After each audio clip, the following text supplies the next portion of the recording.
Hello बच्चों, कैसे हैं आप सब। स्वागत है आपके अपने नए YouTube channel Manish sir maths academy में। आज हम लोग क्लास 11th का फर्स्ट चैप्टर सेट थ्योरी के बारे में पढ़ने वाले हैं। और बेसिकली बाबू 11th क्लास के लिए ये पहला चैप्टर रामबाण की तरह है, बहुत इंपॉर्टेंट काम करने वाला है आपके लिए, क्योंकि ये इकलौता एक ऐसा चैप्टर है जिसका 12 के कुछ चैप्टर से एकदम डायरेक्ट ही कनेक्शन है।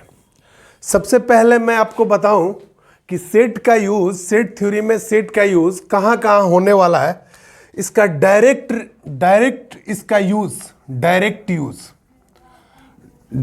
यूज़ होने वाला है। सबसे पहले रिलेशन जब आप 12 क्लास में फंक्शन पढ़ोगे तो फंक्शन में यूज़ होने वाला है। रिलेशन फंक्शन आपको कैलकुलस में डायरेक्ट यूज़ होने वाला है।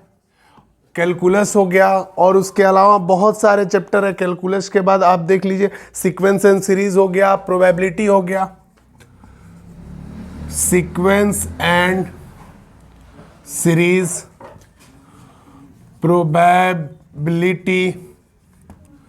प्रोबेबिलिटी हो गया, relation function calculus sequence and series and probability. इतने एक्सरसाइज में 12 के इतने चैप्टर में इस सेट्स का डायरेक्ट यूज़ होने वाला है। तो चीज़ों को हम लोग बहुत ही बेहतरीन तरीके से पढ़ने वाले हैं और बहुत मज़ा आने वाला है इस एक्सरसाइज को करने के लिए। तो चलिए हम इसको शुरू करते हैं। सेट थ्योरी में सबसे पहले हम समझेंगे कि सेट्स क्या होता है। तो फटाफट ये दिमाग में रखें कि क्लास 11th का मैथमेटिक्स शुरू हो चुका है। अब आप जितने भी विद्यार्थी हैं, आप इस मेरे YouTube चैनल पर मेरे इस प्लेटफॉर्म पे आप हमको ज्वाइन करें, और हर एक एक्सरसाइज का स्टेप बाय स्टेप और बहुत ही सीधा यूज़ होने वाला है, और बहुत इंपॉर्टेंट कंसेप्ट हम लोग चीज़ों को समझने वाले हैं और देखने वाले हैं। तो बाबू फटाफट इसको नोट करें और चलते हैं हम लोग इस एक्सरसाइज के इंट्रो क्लास पर कि सेट्स क्या होता है और सेट के बारे में हम लोग कुछ समझते हैं। तो फटाफट इसको नोट करें जल्दी से। वेल डिफाइंड के बारे में हम लोग समझेंगे कि वेल डिफाइंड क्या होता है। Collection of well defined object is called set. किसी भी चीज का कलेक्शन, किसी भी ऑब्जेक्ट का कलेक्शन अगर वेल डिफाइंड हो तो उसको हम क्या बोलते हैं बाबू? सेट बोलते हैं। अब वेल डिफाइंड का मतलब देखो, यह जो एक्सरसाइज है बहुत ही छोटा एक्सरसाइज है लेकिन बहुत ही प्यारा एक्सरसाइज है। इस एक्सरसाइज में, इस चैप्टर में बहुत मजा आने वाला है। वेल डिफाइंड का मतलब होता है कि जिसका कुछ निश्चित हो, जिसका पैमाना हो, जिसको आप माप सकें कि वो इसी दायरा के अंदर आता है। जैसे मैंने एक एग्जांपल दिया कि एक कलेक्शन, जैसे एक सेट का मैंने एग्जांपल दिया कि collection of all natural number. तो एक तो क्लियर है कि जितने नेचुरल नंबर है सबका एक कलेक्शन जो होगा वो क्या कहलाएगा? सेट कहलाएगा। जैसे और मैंने आपको यहां पे लिख दिया कि a collection of well defined distinct object is called a set. Set के अंदर ऐसा एलिमेंट होता है जो क्या होता है बाबू? डिस्टिंक्ट होता है, यानी कि डिफरेंट होता है। तो जितने भी ऑब्जेक्ट है उसका अगर वेल डिफाइंड कलेक्शन हो उसको क्या बोलते हैं? सिंपल सा लैंग्वेज में जैसे मैं आपको बोलूं कि आपके अपने क्लासरूम के सभी स्टूडेंट का सेट, वह सेट हो जाएगा। वो जितने भी स्टूडेंट हैं सबका एक कलेक्शन हो जाएगा। बट अगर मैं बोलूं कि आपके क्लास के सुंदर लड़कों का सेट, जितने भी स्मार्ट बॉय हैं सबका एक सेट, तो सबसे इंपॉर्टेंट बात यह है कि कोई ऐसा पैमाना नहीं बनाया गया है जिससे आप माप सको सुंदरता को, खूबसूरती को। ध्यान से हमारी बातों को समझेंगे। मैंने बोल दिया कि इस देश के खूबसूरत लड़कियों का सेट होगा कि नहीं होगा? नहीं होगा, बिकॉज खूबसूरती का कोई पैमाना बनाया नहीं गया है जिससे आप नाप सको कि कौन कितना खूबसूरत है। अगर मैं बोलूं कि जितनी भी गर्ल हैं इस कंट्री में सबका एक सेट, तो वो एक सेट होगा। बट खूबसूरत लड़की, लंबा लड़का, काला लड़का, गोरा लड़का, अगर इसको मैं बोलूँ एक सेट में कन्वर्ट करने के लिए तो वह सेट नहीं होगा। जैसे मैंने एक सेट को कभी भी जब आप रिप्रेजेंट करोगे तो कैपिटल लेटर से डिनोट करते हैं और उसको करली ब्रैकेट में लिखते हैं। जैसे फॉर एग्जाम्पल मैंने एक एग्जाम्पल दे दिया, a इज इक्वल टू एक सेट ले लिया, set of all natural number. Natural number क्या होता है? 1 2 3 4 5 and so on dot dot B. जैसे मैंने एक दे दिया Ram, Manish, Appu, this is set, या एक सेट होगा। तो बहुत इंपॉर्टेंट चीज है, मैं फिर से आपको बता रहा हूं कि वेल डिफाइंड का मतलब आप समझेंगे। वेल डिफाइंड का मतलब होता है कि जिस पॉइंट पर आपकी और हमारी दोनों की सहमति हो जाए, यानी कि पॉइंट ऑफ व्यू सेम हो जाए, उसको अपन क्या बोलेंगे? वेल डिफाइंड बोलेंगे। एकदम सिंपल सा लॉजिक है। तो कुछ एग्जांपल मैं बोर्ड पे दे रहा हूं और इसको आप बहुत ही बेहतरीन तरीके से समझेंगे, तो जल्दी से इसको नोट करें और उसके बाद मैं अभी कुछ एग्जांपल आपको देने वाला हूं सेट के डिफिनीशन को। जैसा कि बाबू मैंने बोर्ड पे लिखा है सेट के डिफिनीशन को, कुछ एग्जाम्पल को मैंने डिनोट किया है कि जैसे मैंने आपको बताया कि सेट को हम कैसे, सेट का क्या डिफिनीशन होता है, वेल डिफाइंड ऑब्जेक्ट का मतलब क्या होता है। वेल डिफाइंड ऑब्जेक्ट में अभी भी मैं आपको बता रहा हूं कि जिस पर एकदम सिंपल और साधारण भाषा में कि जिस पॉइंट पर आपकी और सबकी, हमारी राम श्याम, मोनू श्याम, मनीष, कुछ किसी की, सबकी अगर पॉइंट ऑफ व्यू सेम हो जाए तो वो क्या कहलाता है बाबू? वह सेट कहलाता है। और सबका पॉइंट ऑफ व्यू सेम ना हो तो वह सेट नहीं होगा। जैसे कुछ एग्जाम्पल आपके सामने गिवन है। एग्जाम्पल नंबर 1 कह रहा है कि the collection of all girl in A class, आपके क्लास के सभी लड़कियों का सेट होगा कि नहीं होगा? होगा, बिल्कुल होगा। क्यों? क्योंकि क्लियर है कि आपके क्लास में जितनी भी लड़की है उसको एक सेट में कन्वर्ट कर दो, उनको एक कलेक्शन में कन्वर्ट कर दो, वह सेट होगा। अगर मैं बोल दूं कि आपके क्लास के सुंदर लड़कियों का सेट, ब्यूटीफुल गर्ल का सेट, तो वह सेट नहीं होगा। बिकॉज कोई ऐसा पैमाना नहीं बनाया गया है जिससे आप माप सको कि कौन कितना सुंदर है। सुंदरता का कोई पैमाना नहीं है। जैसे फिर मैंने बोला कि जिस पर आपकी और हमारी, हम सबकी पॉइंट ऑफ व्यू सेम हो जाए वो क्या कहलाता है? वह सेट कहलाता है। तो सिंपल सा लॉजिक है कि यहां पर the collection of all girl in A class set होगा। मैं second, the collection of all most talented writer of India. अब आप एक बात बताओ, कह रहा है कि नंबर 2 ध्यान से देखें, the collection of the most talented writer of India. Most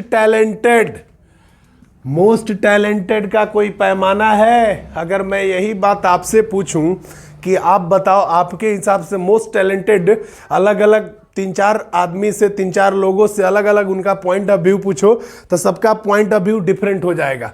तो कोई ऐसा पैमाना नहीं बनाया गया है जिससे आप माप सको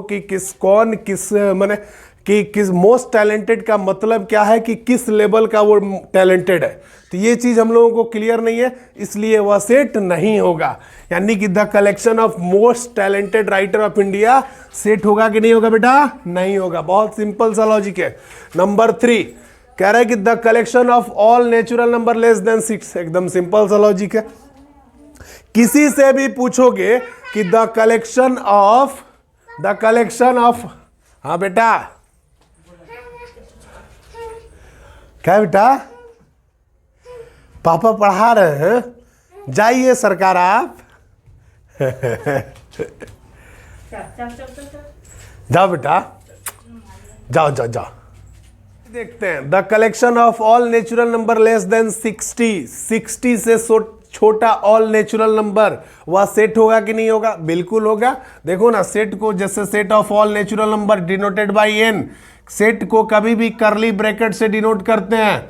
the collection of all natural number less than 60, यानी कि natural number 1 2 3 and so on, कहां तक बेटा? लेस देन 60 60 से छोटा नेचुरल नंबर क्या भाई? 59। यह हमारा क्या हो जाएगा? यह सेट हो जाएगा। तो यह सही है भाई, यह सेट होगा। नेक्स्ट क्या कह रहा है कि the collection of all question in this chapter, सबका पॉइंट ऑफ व्यू सेम है। आपके चैप्टर एक्सरसाइज के चैप्टर में आने वाले जितने भी क्वेश्चन हैं सबका एक सेट होगा कि नहीं होगा भाई? बिल्कुल होगा, यह सेट होगा। अगर मैं बोल दूं कि a collection of most dangerous animal of the world, अरे देख लो भाई क्या कह रहा है कि the collection of most dangerous. अब आप बताओ मोस्ट डेंजरस का मतलब क्या होता है? खतरनाक जानवर। The collection of most dangerous animal of the world, विश्व के सबसे खतरनाक जानवरों का सेट होगा कि नहीं होगा भाई? जल्दी से बोलो, सेट होगा कि नहीं होगा? नहीं होगा, नहीं होगा। क्यों नहीं होगा भाई? इसलिए नहीं होगा कि मोस्ट डेंजरस का कोई पैमाना नहीं है जिससे आप नाप सको कि कौन कितना डेंजर है।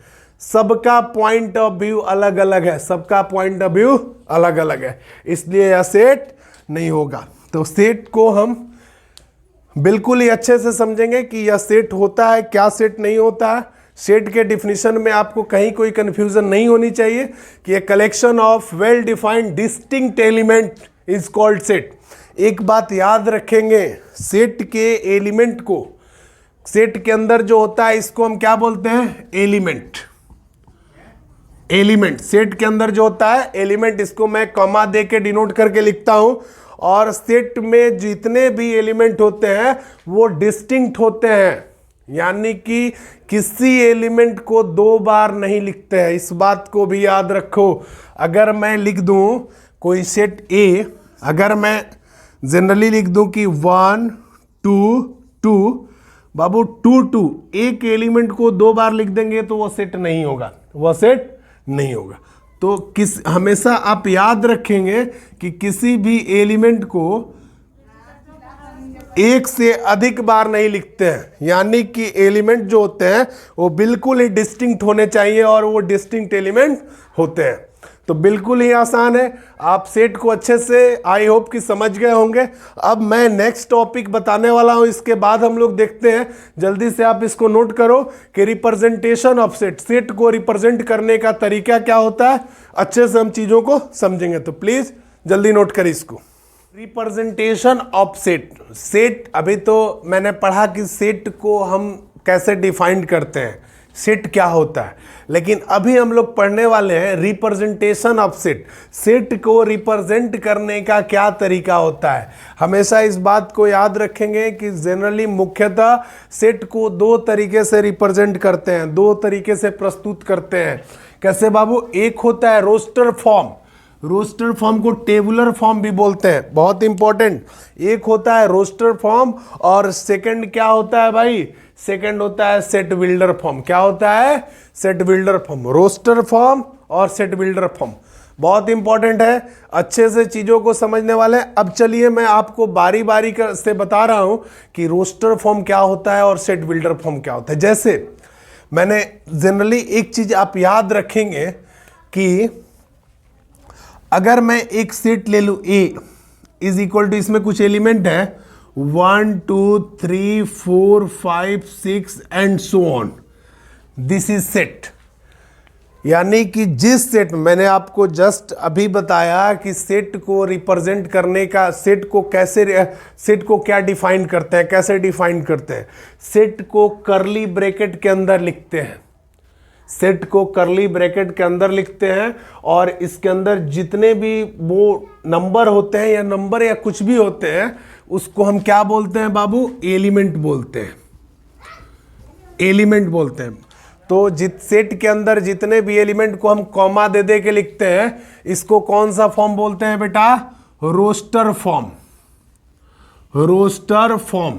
याद रखेंगे, सेट को अगर नॉर्मली आप एलिमेंट के फॉर्म में लिखेंगे तो वह क्या कहलाएगा? रोस्टर फॉर्म या टेबुलर फॉर्म, कमा देख के लिखते हैं तो। अब आप बात करते हैं सेट बिल्डर फॉर्म की। अगर आपसे पूछा जाए कि इसी को सेट बिल्डर फॉर्म के, सेट बिल्डर में कन्वर्ट करो और सेट बिल्डर फॉर्म के रूप में लिखो, तो सेट बिल्डर फॉर्म क्या होता है, चीज़ों को अच्छे से समझेंगे। अब एक चीज़ मैं सेट बिल्डर फॉर्म बताने से पहले सेट के कुछ स्पेशल नोटेशन के बारे में आपको बताना चाहता हूं। जैसे फॉर एग्जांपल आप अपने कॉपी के साइड में इसको नोट कर लेंगे कि ये होता है, ऐसे सिंबल को हम बोलते हैं बिलोंग्स टू। बिलोंग्स टू, ऐसे सिंबल को कट कर देते हैं, इसको बोलते हैं बेटा does not belongs to. Belongs to. Next बाबू, सबसे इंपॉर्टेंट, डबल डॉट ऐसे दे दो या ऐसे स्लैश दे दो, इसको हम बोलते हैं सच दैट। Such that. ऐसे सिंबल को बोलते हैं फॉर ऑल। For all. कुछ बेसिक सी चीजें हैं जिसको आपको बेसिक कंसेप्ट को समझना है। ये बिलोंग्स टू, ये does not belongs to, double dot या एक स्लैश दे देते हैं तो इसको हम क्या बोलते हैं, सच दैट। बहुत इंपॉर्टेंट लॉजिक है। इसको क्या बोलते हैं बाबू, फॉर ऑल।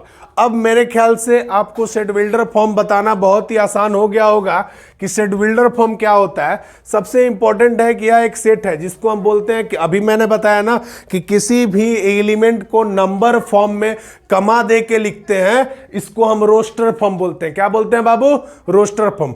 अब हम बात करने वाले हैं सेट बिल्डर फॉर्म की। अगर आप कहो कि सर आप इसी को सेट बिल्डर फॉर्म में कन्वर्ट करके बताइए ना, तो यह क्या है, एक चीज सोचो, 1 2 3 4 5 6, दिस इज नेचुरल नंबर। क्या है बेटा, नेचुरल नंबर। अगर मैं इसको सेट बिल्डर फॉर्म में कन्वर्ट करूं तो क्या लिखूंगा, x such that x is a natural number.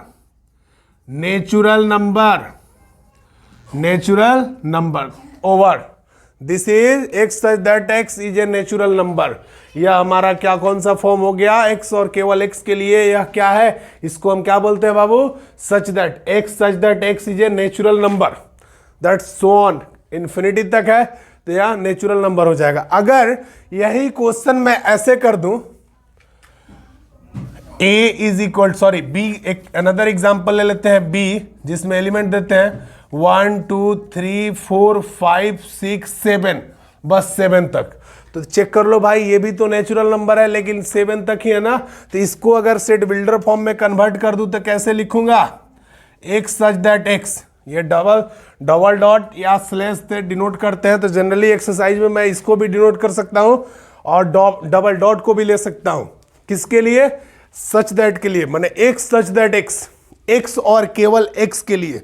चीजों को बिल्कुल ही अच्छे से समझेंगे कि एक्स और केवल एक्स के लिए is a natural number, is a natural number less then 8, less than 8 से छोटा नेचुरल नंबर। जाहिर सी बात है कि नेचुरल नंबर शुरू कहां से होता है बेटा, शुरू कहां से होता है, तो 1 ही से शुरू होता है काउंटिंग नंबर, और लेस देन 8 यानी कि 8 से छोटा नेचुरल नंबर। चलो कुछ और एग्जांपल लेते हैं, तो जल्दी से फटाफट इसको नोट कर लो और ये सिंबल को आप अच्छे से नोट कर लो। अब मैं इसके एक एक कंसेप्ट को बताने वाला हूं। जैसे देखो, ये बिलोंग्स टू है। बिलोंग्स टू का मतलब क्या होता है, जैसे अनदर मैंने कोई एग्जांपल ले लिया a, जिसमें एलिमेंट दे दिया 1 2 3 4 5।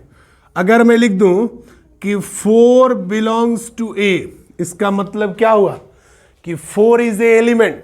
4 एक एलिमेंट है जो किस में बिलोंग्स कर रहा है, a में। 4 एक एलिमेंट है जो किस में बिलोंग्स कर रहा है बेटा, a में। यानी 4 एक एलिमेंट है जो सेट a में प्रेजेंट है। बिल्कुल अच्छे से समझेंगे, 4 is any element belongs to set A. 4 एक एलिमेंट है जो ए में प्रेजेंट है। तो इसको मैं, इसको यह स्टेटमेंट ट्रू है और इसको मैं ऐसे लिख सकता हूं। अगर मैं लिख दिया कि 7 डज नॉट बिलोंग्स टू ए, तो देखो 7 एक एलिमेंट है जो बिलोंग्स नहीं कर रहा है, माने प्रेजेंट नहीं है किसमें, सेट ए में। याद रखना इस बात को कि 7 एक एलिमेंट है जो किसमें प्रेजेंट नहीं है, सेट ए में। बहुत इंपॉर्टेंट लॉजिक है, बहुत आसान है, बहुत मजा आने वाला है। तो 7 डज नॉट बिलोंग्स टू, इसको मैं क्या लिखूंगा बेटा, 4 बिलोंग्स टू सेट ए। 4 एक एलिमेंट है जो किसमें प्रेजेंट है, सेट ए में। बट यहां पे क्या लिखूंगा, 7 does not belongs to, 7 does not belongs to set A. 7 एक एलिमेंट है जो सेट ए में प्रेजेंट नहीं है। बिल्कुल ही अच्छे से समझेंगे। और मैं आपको सच दैट का मतलब तो समझ में आया ही है कि सच दैट क्या बोलते हैं, फॉर ऑल भी मैं समझा रहा हूं। प्लीज जल्दी से इसको नोट करें और मैं नेक्स्ट एग्जांपल रोस्टर फॉर्म और सेट बिल्डर फॉर्म के बारे में बताने वाला हूं, तो जल्दी से प्लीज इसको नोट करें। नेक्स्ट पॉइंट देखते हैं, बहुत ही छोटा पॉइंट है लेकिन बेसिकली आप लोग इसको समझेंगे कि क्या होता है। जैसा कि बोर्ड पे लिखा हुआ है cardinal number of set. Cardinal number of set देखने में दिख रहा है कि बाप रे क्या है भाई, कार्डिनल नंबर ऑफ सेट कितना बड़ा होगा, है क्या? अरे भाई एकदम सिंपल सा लॉजिक है, किसी सेट में प्रेजेंट एलिमेंट की संख्या को क्या बोलते हैं, कार्डिनल नंबर ऑफ सेट। यानी इसको रिप्रेजेंट करने का तरीका क्या होता है, नंबर ऑफ ए, या जनरली इसको ऑर्डर ऑफ ए का ऑर्डर। किसी सेट, कोई सेट अगर नन एम्प्टी सेट ए है, कोई सेट अगर ए है तो इसको हम क्या बोलेंगे बाबू, ऑर्डर ऑफ ए या नंबर ऑफ ए। जैसे मैं एक सेट का एग्जांपल दिया, एक सेट लिया जिसमें एलिमेंट है 1 2 3 4 5 6 7 8 9। चेक कर लो भाई।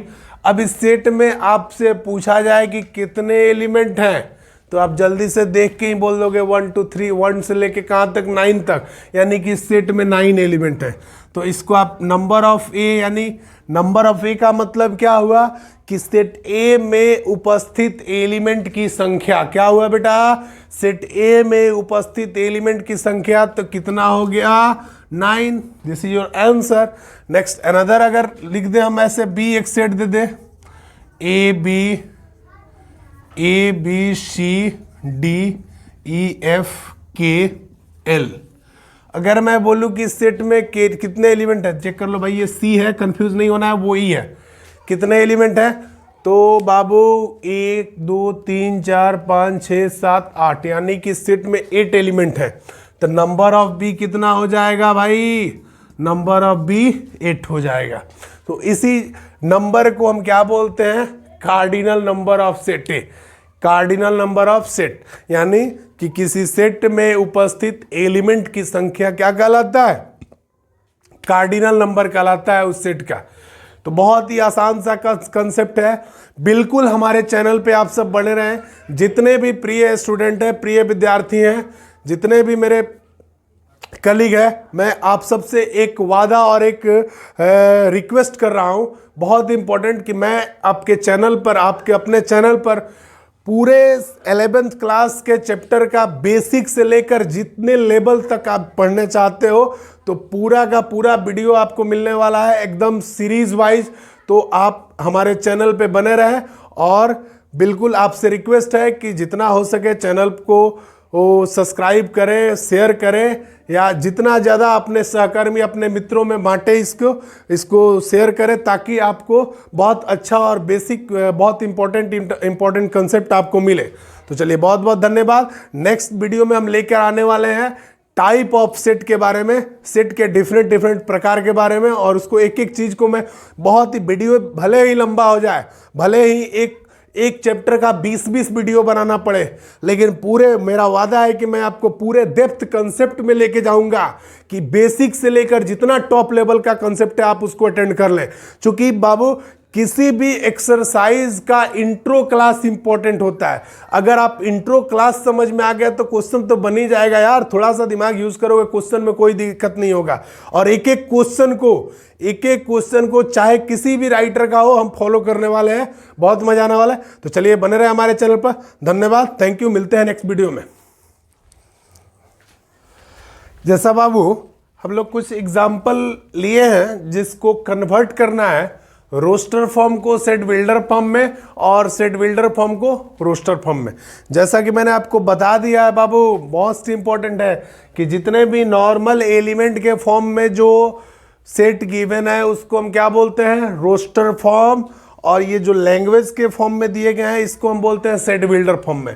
तो एक्चुअली इस एग्जांपल को करना क्या है, तो रोस्टर फॉर्म को सेट बिल्डर फॉर्म में कन्वर्ट करना है और सेट बिल्डर फॉर्म को रोस्टर फॉर्म में कन्वर्ट करना है। बहुत इंपॉर्टेंट है। चलिए हम इसको करते हैं बेटा। सबसे पहले एग्जाम्पल ए, एक सेट गिवन है जिसमें एलिमेंट है 1 4 9 16 25 एंड सो ऑन, यानी कि इनफाइनाइट तक। तो अब यह जो सेट है बाबू बहुत इंपॉर्टेंट है, ये किस फॉर्म में है, रोस्टर फॉर्म में। अपन को क्या करना है, इसको कन्वर्ट करना है किस फॉर्म में, सेट बिल्डर फॉर्म में। तो कैसे करेंगे भाई, चलो ध्यान दो, थोड़ा सा दिमाग लगाओ। सेट में एलिमेंट है, थोड़ा सोचो, common sense. 1 4 9 16 25 and so on. अब एक चीज देखो, इसको हम क्या रोस्टर फॉर्म को सेट बिल्डर फॉर्म में कन्वर्ट करने वाले हैं। 1 क्या गिवन है, 1 थोड़ा दिमाग लगाओ, थोड़ा सा अगर दिमाग लगाओ तो दिख रहा है कि 1 का स्क्वायर 1, 2 का स्क्वायर 4, 1 का पावर 1 कर दो, चाहे ऐसे कर दो, हाँ 1 का पावर 1, 2 का पावर 2, 3 का 1 का पावर 2। अगर 1 का स्क्वायर करे तो 1 ही होगा, 2 का स्क्वायर करे तो क्या होगा बेटा, 4 होगा, 3 का स्क्वायर करे तो क्या होगा, 3 का स्क्वायर करे तो क्या होगा, 3 का स्क्वायर करे 9 होगा, 4 का स्क्वायर करे क्या होगा भाई 25, 5 का स्क्वायर करे 4 का स्क्वायर करे 16, 5 का स्क्वायर करे 25 एंड सो ऑन। यानी कि ये जितने भी एलिमेंट गिवन है किसी नेचुरल नंबर के स्क्वायर है। तो नेचुरल नंबर आपको पता नहीं है कि नेचुरल नंबर क्या होगा, क्या है, तो आप ऐसे इसको कैसे बाबू कन्वर्ट करोगे, लिखेंगे सबसे पहले लिखेंगे x सच दैट x और केवल x के लिए, ये तो फिक्स है कि नेचुरल नंबर का स्क्वायर करना है, तो is equal to n square. मैंने क्या करा, n square, small n belongs to natural number, comma दे के लिखेंगे कि small n belongs to capital N। बाबू मैं आपको अभी भी बताया था, capital N is the denoted by set of all natural number. लिख लो यहाँ पे, कैपिटल N जो होगा क्या होगा, set of all natural number को रिप्रेजेंट कर रहा है, यानी 1 2 3। तो स्मॉल, जैसे मैंने लिखा ना कि x such that x is equal to n square, तो n small n belongs to capital N, belongs to small n एक एलिमेंट है जो किस में बिलोंग्स कर रहा है, कैपिटल N यानी कि नेचुरल नंबर के सेट में बिलोंग्स कर रहा है। और उसके बाद क्या है बाबू, कहां तक जाएगा, तो कोई गारंटी नहीं, वो इनफाइनाइट तक जाएगा। चीजों को बिल्कुल ही अच्छे से समझेंगे कि यह जो x सच दैट x है is equal to n square, तो ये कहां तक जाएगा बाबू, तो वो इनफाइनाइट तक जाएगा। x such that x is equal to n square and small n belongs to capital N। This is your roster set builder form. तो यही एलिमेंट, ये जो एलिमेंट है ये रोस्टर फॉर्म कहलाएगा, इसी का मैंने क्या लिख दिया बाबू, सेट बिल्डर फॉर्म। अब चलो आते हैं सेकेंड नंबर एग्जाम्पल पर। कह रहा है कि B एक सेट गिवन है, 1/2 चेक कर लो भाई, 2/3, 3/4, 4/5, 5/6, 6/7, और अपन को इसको क्या करना है, सेट बिल्डर फॉर्म में कन्वर्ट करना है। किस में करना है बाबू, आप चेक करो ना, यह एलिमेंट के फॉर्म में गिवन है ना बेटा, याद रहेगा कि किसी, फिर से मैं रिपीट कर रहा हूं, किसी भी एक सेट में, किसी भी सेट में एक एलिमेंट को 2 बार नहीं लिखते हैं। बहुत इंपॉर्टेंट लॉजिक है, चीजों को बिल्कुल ही अच्छे से समझेंगे तो एक चीज ये याद रहना चाहिए। अब ये दिया है 1/2, 2/3, 3/4, 4/5, 5/6, 6/7, 1/2 B, इसको मैं सेट बिल्डर फॉर्म में लिखूंगा। तो सबसे पहले लिखेंगे x such that x is equal to 1/2।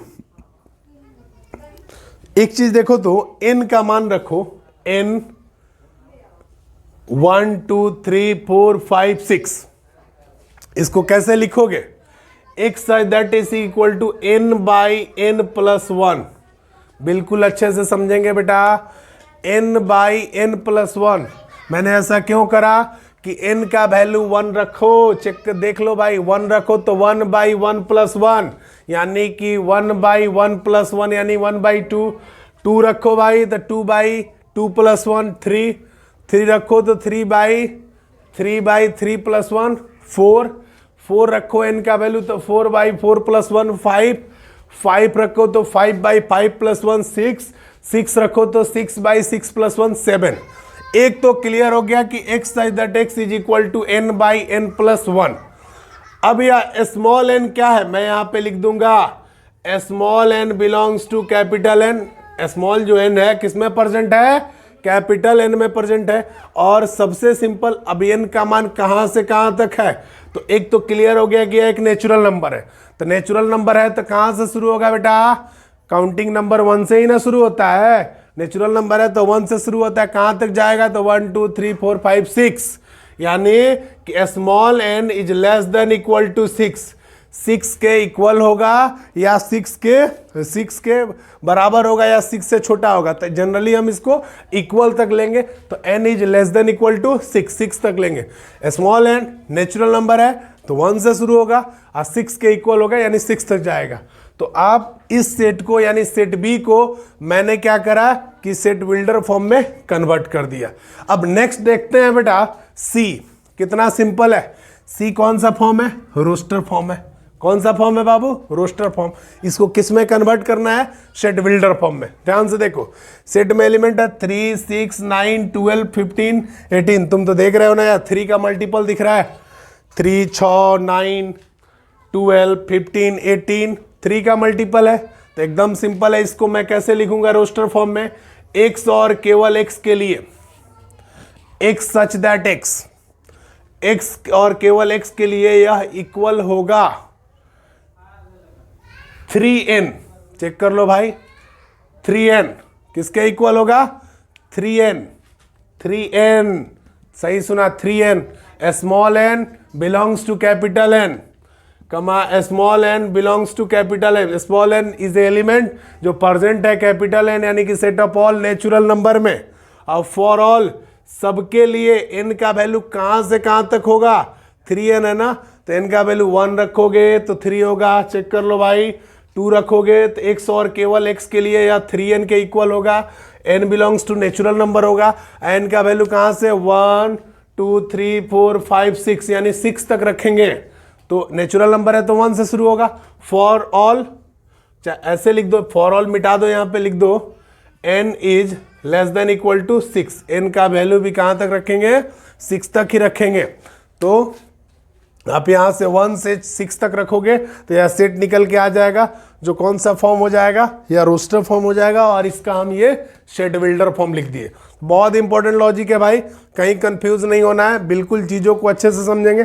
तो चलिए बेटा नेक्स्ट देखते हैं, नेक्स्ट क्या कह रहा है। डी 2 4 8 2 4 8 16, यानी कि देखो 2 का पावर 1 2, 2 का पावर 2 4, 2 का पावर 3 2 2 जा 4 2 जा 8, 2 का पावर 4 2 का पावर 4 का मतलब 16, 2 का पावर 5 का मतलब 32, 2 का पावर 6 का मतलब कितना हुआ, 2 2 जा 4 2 जा 8 8 8 जा 64, यानी 2 का पावर कितना हो जाएगा, 6 हो जाएगा।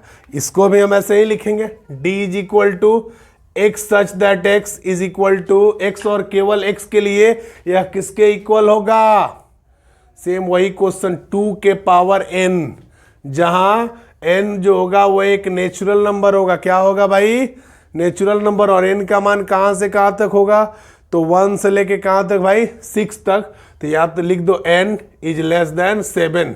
7 से छोटा नेचुरल नंबर चेक कर लो भाई, 7 से छोटा नेचुरल नंबर क्या होगा, 6 ही होगा ना।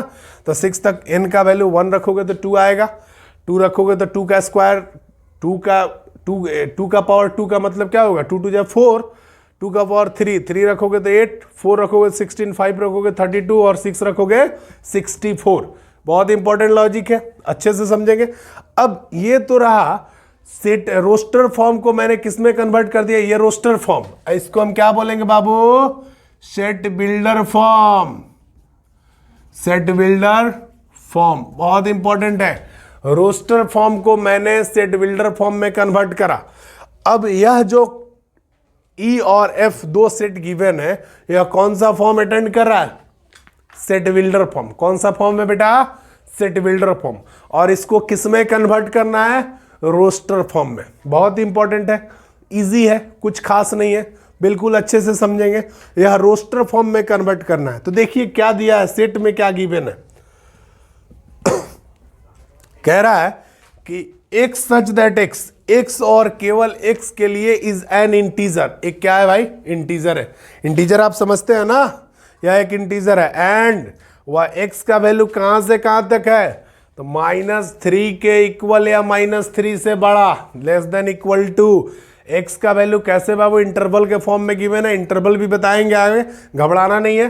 -3 is less than equal to x is less than 7। x का वैल्यू -3 के बराबर या इक्वल है, -3 से बड़ा, कहाँ तक, 7 से छोटा। तो -3 के इक्वल या -3 से बड़ा, तो जनरली हम इक्वल वाला टर्म ही लेंगे, इंटीजर में तो इक्वल एंड पॉइंट आएगा, तो इक्वल लेंगे। -3 से लेके 7 से छोटा जितने भी इंटीजर होंगे सबको एक सेट में कन्वर्ट कर दो। चेक कर लो भाई, -3 के इक्वल तो -3, -2, -1, 0, 1, 2, 3, 4, 5, 6, 7 से छोटा इंटीजर क्या होगा बाबू, 6 होगा। भाई बिल्कुल अच्छे से समझेंगे चीज़ों को, बहुत इंपॉर्टेंट लॉजिक मैं आपको बता रहा हूँ, बहुत मजा आने वाला है। तो एक एक चीज़ को हम अच्छे से समझेंगे और पूरे 11th क्लास को जितने भी विद्यार्थी हैं मेरे, सब इस प्लेटफॉर्म पर जुड़े, बहुत आनंद आने वाला है। तो नेक्स्ट क्वेश्चन हम देखते हैं। नेक्स्ट क्वेश्चन कह रहा है इफ क्या कह रहा है भाई, इफ एक सेट है जो गिवन है सेट बिल्डर फॉर्म में, और इसको कन्वर्ट किस में करना है, रोस्टर फॉर्म में। देख लो भाई, ई और एफ दो सेट है जो कौन से फॉर्म में अटेंड कर रहा है, जो गिवन है सेट बिल्डर फॉर्म में, जिसको करना किस में है भाई, रोस्टर फॉर्म में कन्वर्ट करना है। किस में कन्वर्ट करना है, रोस्टर फॉर्म में। तो बिल्कुल ही अच्छे से चीज़ों को समझने वाले हैं हम लोग। कह रहा है कि the set of all letter in the word trigonometry, trigonometry शब्द के जितने भी लेटर हैं सबका एक सेट में कन्वर्ट करना है। एकदम सिंपल है, ट्रिगोमेट्री में जितने भी एलिमेंट आएंगे सबको एक सेट में कन्वर्ट कर दो। बट एक चीज ध्यान रखो, किसी भी सेट में एक एलिमेंट को एक से अधिक बार यूज नहीं करते हैं। गांठ मान लो इस चीज को, कंफ्यूज नहीं होना है बेटे मेरे प्यारे बच्चों, बिल्कुल ईमानदारी से समझेंगे। तो ट्रिगोमेट्री में जितने भी लेटर हैं, कौन कौन लेटर है भाई, ट्रिगोमेट्री में कौन कौन लेटर हैं चेक कर लो। TRI, T कमा दे के R कमा I, G कमा O, मेट्री M E नहीं है ना, E, T है तो T दोबारा नहीं लिखेंगे, R है तो R दोबारा नहीं लिखेंगे, और यहाँ पे हम लिख देंगे Y। यही तो हो गया हमारा सेट। ट्रिगोमेट्री शब्द के लेटर से बने सेट जो है, इसको हम कौन सा फॉर्म बोलेंगे भाई, रोस्टर फॉर्म। और यह रहा आपका सेट बिल्डर फॉर्म। तो सेट बिल्डर फॉर्म को मैंने किस में कन्वर्ट कर दिया, रोस्टर फॉर्म में कन्वर्ट कर दिया। तो चीज़ों को बिल्कुल अच्छे से, अब हमको लग रहा है कि आपको पूरी तरह समझ में आ गया होगा सेट का रिप्रेजेंटेशन। सेट बिल्डर फॉर्म को रोस्टर फॉर्म में कैसे कन्वर्ट करते हैं, रोस्टर फॉर्म को सेट बिल्डर फॉर्म में कैसे कन्वर्ट करते हैं। जितने भी क्वेश्चन है अब हमको लग रहा है कि बहुत ईजी तरीके से आप इसको सॉल्व कर सकते हैं। तो बिल्कुल अच्छे से नोट करेंगे, तो जल्दी से इसको नोट करें, उसके बाद आगे देखते हैं प्लीज। नेक्स्ट पॉइंट देखते हैं, बहुत ही छोटा पॉइंट है लेकिन बेसिकली आप लोग इसको समझेंगे कि क्या होता है। जैसा कि बोर्ड पे लिखा हुआ है cardinal number of set. Cardinal number of set दिखने में दिख रहा है कि बाप रे क्या है भाई, कार्डिनल नंबर ऑफ सेट कितना बड़ा होगा, है क्या। अरे भाई एकदम सिंपल सा लॉजिक है, किसी सेट में प्रेजेंट एलिमेंट की संख्या को क्या बोलते हैं, कार्डिनल नंबर ऑफ सेट।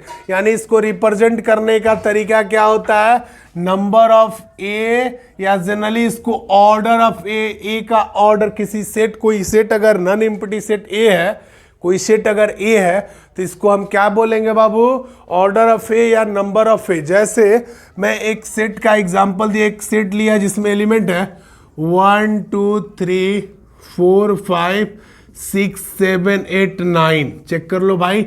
अब इस सेट में आपसे पूछा जाए कि कितने एलिमेंट हैं, तो आप जल्दी से देख के ही बोल दोगे 1 2 3, 1 से लेके कहाँ तक, 9 तक, यानी कि इस सेट में 9 एलिमेंट हैं। तो इसको आप नंबर ऑफ ए, यानी नंबर ऑफ ए का मतलब क्या हुआ कि सेट ए में उपस्थित एलिमेंट की संख्या। क्या हुआ बेटा, सेट ए में उपस्थित एलिमेंट की संख्या। तो कितना हो गया, 9। This is your answer. Next another अगर लिख दे हम ऐसे, बी एक सेट दे दे, A B C D E F K L. अगर मैं बोलूं कि इस सेट में कितने एलिमेंट है, चेक कर लो भाई, ये सी है, कंफ्यूज नहीं होना है, वो ई है। कितने एलिमेंट है, तो बाबू 1 2 3 4 5 6 7 8 यानी कि सेट में 8 एलिमेंट है, तो नंबर ऑफ बी कितना हो जाएगा भाई? नंबर ऑफ बी 8 हो जाएगा। तो इसी नंबर को हम क्या बोलते हैं? Cardinal number of set. Cardinal number of set यानी कि किसी सेट में उपस्थित एलिमेंट की संख्या क्या कहलाता है? कार्डिनल नंबर कहलाता है उस सेट का। तो बहुत ही आसान सा कंसेप्ट है। बिल्कुल हमारे चैनल पे आप सब बने रहें। जितने भी प्रिय स्टूडेंट हैं, प्रिय विद्यार्थी हैं, जितने भी मेरे कलीग है, मैं आप सबसे एक वादा और एक रिक्वेस्ट कर रहा हूं, बहुत इंपॉर्टेंट, कि मैं आपके चैनल पर, आपके अपने चैनल पर पूरे 11th क्लास के चैप्टर का बेसिक से लेकर जितने लेवल तक आप पढ़ने चाहते हो, तो पूरा का पूरा वीडियो आपको मिलने वाला है एकदम सीरीज वाइज। तो आप वीडियो में हम लेकर आने वाले हैं टाइप ऑफ सेट के बारे में, सेट के डिफरेंट प्रकार के बारे में, और उसको एक एक चीज को मैं बहुत ही, वीडियो भले ही लंबा हो जाए, भले ही एक चैप्टर का 20-20 वीडियो बनाना पड़े, लेकिन पूरे, मेरा वादा है कि मैं आपको पूरे डेप्थ कंसेप्ट में लेके जाऊंगा कि बेसिक से लेकर जितना टॉप लेवल का कंसेप्ट है आप उसको अटेंड कर लें। क्योंकि बाबू किसी भी एक्सरसाइज का इंट्रो क्लास इंपॉर्टेंट होता है। अगर आप इंट्रो क्लास समझ में आ गया तो क्वेश्चन तो बन ही जाएगा यार। थोड़ा सा दिमाग यूज करोगे, क्वेश्चन में कोई दिक्कत नहीं होगा। और एक एक क्वेश्चन को चाहे किसी भी राइटर का हो, हम फॉलो करने वाले हैं। बहुत मजा आने वाला है। तो चलिए बने रहे हमारे चैनल पर। धन्यवाद, थैंक यू, मिलते हैं नेक्स्ट वीडियो में।